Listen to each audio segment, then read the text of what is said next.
Hey everyone, welcome back to another video. In this one, I'm going to be going over Foley and, just a build with her using Arcane Sculptor.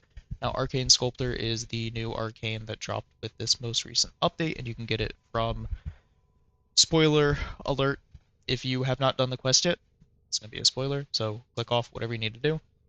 You get the arcane from Hunhao at the end of the quest. You can go talk to him, and he'll have keepsakes, and you can go to his store and see that you can turn in the talents of both, Emerald and Crimson to be able to pick up copies of that arcane.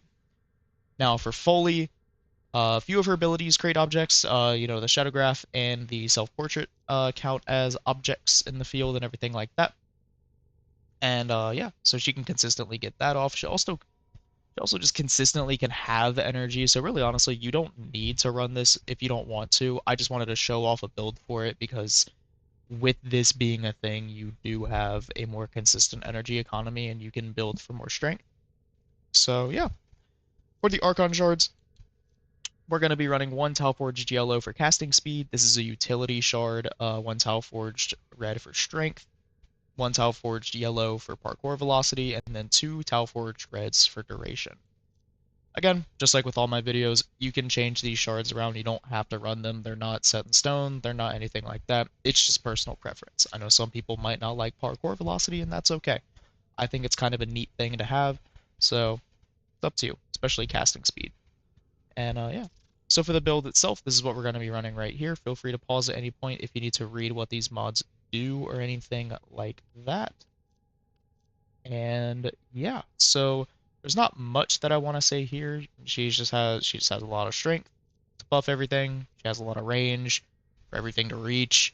And then she also has a decent bit of duration just to keep everything consistently, to keep the uptime on everything pretty high. You might notice we're not running Equilibrium, and that is because we're not really relying on her passive that much. If you are bent on running Equilibrium, you can.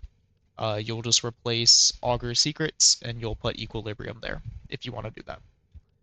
That is what I recommend. If you don't want to do that, or actually, furthermore, if you do that, you'd replace Equilibrium there with Augur Secrets, and then you would replace the Aura mod with Brief Respite. That's what you would do. So it'd be Brief Respite, Equilibrium.